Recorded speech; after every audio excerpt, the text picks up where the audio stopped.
Hello दोस्तों, आप सभी का स्वागत है आपके अपने चैनल बीके स्टडी पॉइंट में। हम बात कर रहे हैं एनसीईआरटी की जो साइंस की पुस्तक है उसके ऑब्जेक्टिव क्वेश्चन के बारे में।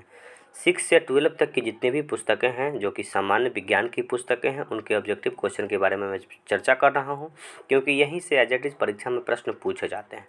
तो समय को देरी न करते हुए मैं 4 चैप्टर तक का जो है ऑब्जेक्टिव क्वेश्चन चर्चा कर चुका हूं। आज हम लोग चर्चा करेंगे पदार्थों का पृथक्करण, यानी कि पदार्थों को किस तरह से अलग किया जा सकता है। जैसे अगर पानी में चीनी को घोल देते हैं तो चीनी या पानी को फिर से अलग कैसे करेंगे। बालू में अगर किसी चीज़ को मिलाते हैं, जैसे बालू में कंकड़ का मिश्रण है, तो उसको कैसे हटाएंगे। ठीक है, अलग अलग तरह का पदार्थों के पृथक्करण से संबंधित आज हम लोग प्रश्नों के बारे में चर्चा करेंगे। बहुत ही अच्छा चैप्टर है, इससे प्रश्न हमेशा परीक्षा में पूछे जाते हैं। यहीं से प्रश्न एक बार बिहार दरोगा में भी पूछी गई है। चलिए मैं आपको बताऊंगा कहाँ से पूछी गई है। प्रश्न संख्या 1 देखते हैं।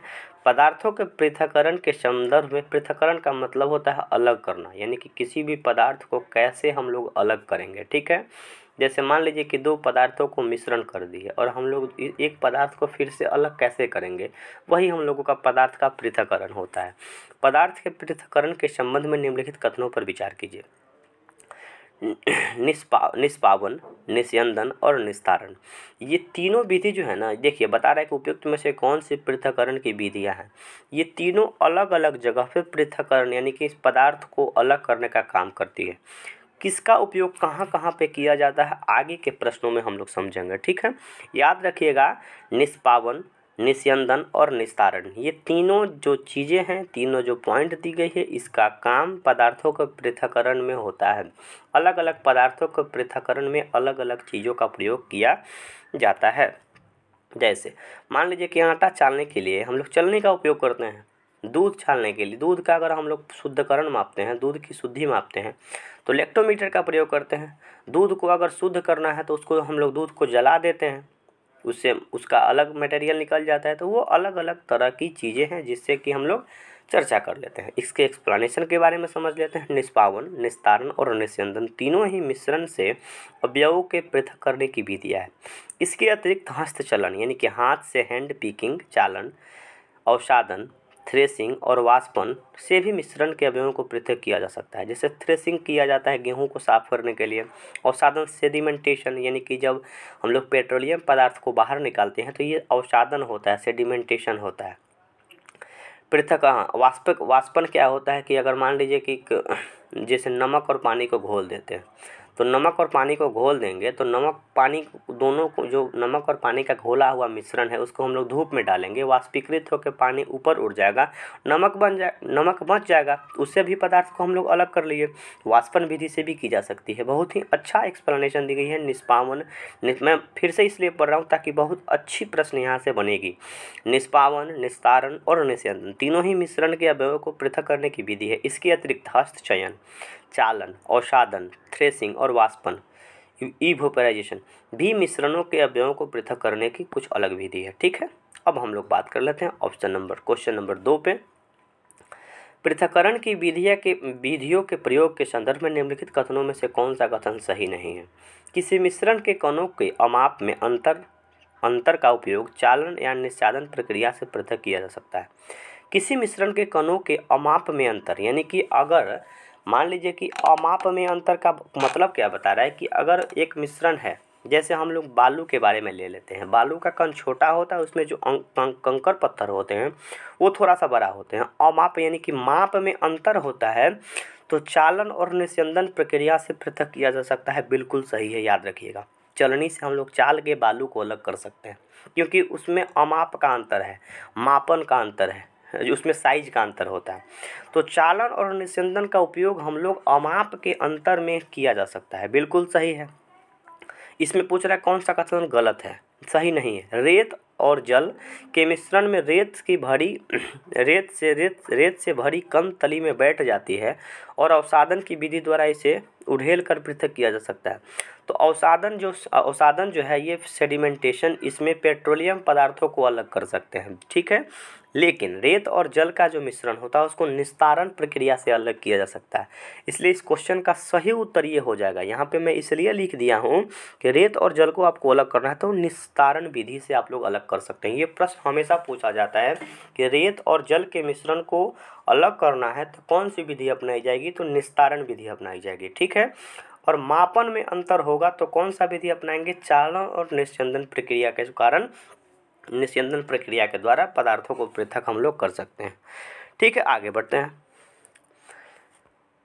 ये एक्सप्लेनेशन है, थोड़ा सा देख लेते हैं। ये हाँ एक्सप्लेनेशन नहीं है, उसी क्वेश्चन में ऑप्शन नंबर सी है, बहुत अच्छा दी गई है कि द्रव तथा उसमें अविलेय पदार्थों के अवयवों को निस्यंदन की विधि से पृथक किया जा सकता है। बिल्कुल सही है, याद ये सब स्टेटमेंट को याद रखना है। इसकी जो PDF है टेलीग्राम चैनल पे डाल देता हूँ, टेलीग्राम का लिंक डिस्क्रिप्शन बॉक्स में आपको दे दी जाएगी। वाष्पन की विधि का प्रयोग द्रव में घुले ठोस को पृथक करने में किया जाता है। बिल्कुल सही, वाष्पन जैसे वाष्पीकृत करना, ठोस और द्रव जो घुला हुआ है उसको अलग करना है तो पानी को वाष्पित कर देंगे, वाष्पीकृत हो जाएगा और वो बच जाएगा। और यहाँ पे ऑप्शन नंबर 3 है, थोड़ा सा इसको देखिएगा, द्रव तथा उसके अविलेय पदार्थ, यानी कि कोई द्रव है और उसमें वो मिला नहीं है पूरी तरह से, के अवयवों को निस्यंदन की प्रक्रिया के द्वारा हम लोग पृथक कर सकते हैं। ठीक है, चारों स्टेटमेंट बहुत इंपॉर्टेंट है, बहुत अच्छी तरीक़ा से 4 प्रश्न बना के दी गई है। तो इसको फिर से देख लीजिएगा वीडियो, ताकि पूरी तरह से समझ में आ जाए। अब आइए देखते हैं, इसके एक्सप्लेनेशन बहुत अच्छा दी गई है। चालन प्रक्रिया में चलनी छन्नी का प्रयोग किया जाता है। इसमें मिश्रित अवयवों के बड़े कणों को चालकर अलग कर लिया जाता है। बिल्कुल मैंने स्पष्ट रूप से आपको बताया। फिर आगे क्या है, अधिक महीन अशुद्धियों को छानने के लिए कपड़े या फिल्टर पत्र का उपयोग करते हैं। इस प्रक्रिया को निस्यंदन कहा जाता है। निस्यंदन कुछ नहीं है, अगर हम लोग अधिक महीन अशुद्धि को छानना होगा तो फिल्टर पेपर का उपयोग किया जाता है। जो फिल्टर पेपर का उपयोग किया जाता है वही निस्यंदन होता है। दोनों प्रक्रियाओं के मिश्रण के कणों का अमाप में अंतर उपयोग किया जा सकता है। ठीक है, दोनों प्रक्रियाओं के मिश्रण के कणों में अमाप में अंतर का उपयोग, अमाप का मतलब क्या होता है, माप में अंतर होता है। तो माप में अंतर होता है तो चलनी का भी उपयोग कर सकते हैं और निस्यंदन का भी उपयोग कर सकते हैं। चलनी में थोड़ा सा साइज बड़ा होता है और निस्यंदन में जो साइज जो है ये छोटा होता है, याद इसको रखना है। ठीक है, अब हम लोग देख लेते हैं 3 नंबर इसके एक्सप्लेनेशन के बारे में। एक्सप्लेनेशन बहुत ही अच्छी दी गई है। मिश्रण में जल मिलने पर भारी अवयवों के तली में बैठ जाने के प्रक्रम को अवसादन कहते हैं। ठीक है, कोई मिश्रण है उसमें जो भारी पदार्थ है वो नीचे जम जाती है, अवसादन कहते हैं। अवसादित मिश्रण को बिना हिलाए मिट्टी सहित उखेड़ने की क्रिया निस्तारण कहलाती है। अब हम समझते हैं जो कि ये गलत है, निस्तारण कहते हैं। ठीक है, ये वहाँ पे अवसादन दी गई थी, ठीक है ना, तो ये आपको ऑप्शन नंबर बी समझ लेना होगा। अब आइए ऑप्शन नंबर यहाँ पे एक्सप्लेनेशन नंबर 4 नंबर जो दी गई है कि द्रव में घुले ठोस को अलग करने के लिए वाष्पन विधि का प्रयोग करते हैं। किसी द्रव को वाष्प में परिवर्तित करने की प्रक्रिया वाष्पन कहलाती है। बिल्कुल सही है, किसी द्रव को अगर हम लोग वाष्प में बदलते हैं उसी प्रक्रिया को हम लोग क्या कहते हैं, वाष्पन कहते हैं। बिल्कुल सही है, कोई बहुत बड़ी बात ये नहीं है। आगे समझते हैं, बहुत अच्छा प्रश्न दी गई है। जिस विलयन मतलब सॉल्यूशन को पदार्थ की एक सीमा के बाद और अधिक न घोला जा सके, ऐसे विलयन निम्नलिखित में से क्या कहलाते हैं। संतृप्त विलयन कहा जाता है। संतृप्त का मतलब क्या होता है, हम साधारण शब्दों में आपको बताते हैं।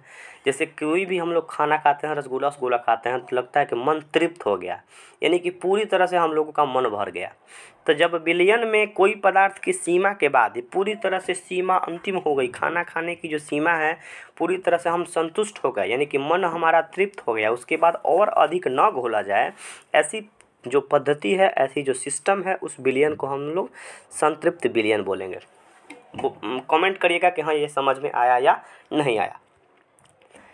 यानी कि अगर हम लोग बाहरी और नहीं मिला पाए तो उसको संतृप्त विलयन बोलेंगे। ठीक है, बहुत अच्छा प्रश्न है। आइए हम लोग देख लेते हैं इसके बारे में, इसके एक्सप्लेनेशन के बारे में थोड़ा सा समझते हैं।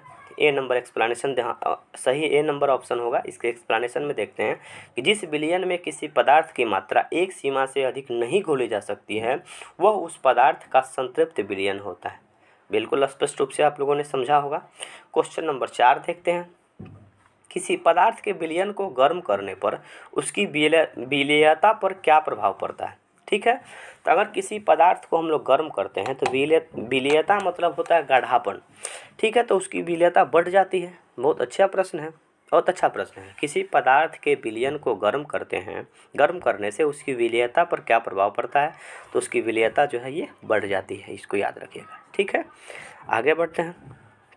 नीचे जो एक्सप्लेनेशन पूरी तरह से स्पष्ट नहीं दिख रही है, लेकिन एक्सप्लेनेशन में भी वही बात लिखी गई है जो मैं आप लोगों के लिए बताया कि किसी पदार्थ के विलयन को गर्म करने पर उसकी विलेयता बढ़ती है। ये 4 प्रश्न दी गई है, लेकिन प्रश्नों में जो बातें दी गई है, बहुत अच्छी अच्छी बातें दी गई है, ऑथेंटिक बातें दी गई है, जो कि परीक्षा में जिसका संबंध है, परीक्षा से जिसका संबंध है। ये वीडियो कैसी लगी कमेंट करके ज़रूर बताइएगा। कमेंट करिएगा तो मुझे और मनोबल बढ़ेगा और मैं और भी अच्छे तरीक़ा से काम करूँगा। हिस्ट्री की भी, पॉलिटी की भी, ज्योग्राफी की भी, अलग अलग जितनी भी पुस्तकें हैं NCERT की हैं, उसके ऑब्जेक्टिव क्वेश्चन के बारे में मैं चर्चा करने का प्रयास पूरी तरह से करूँगा। धन्यवाद, फिर मिलते हैं अगली वीडियो में।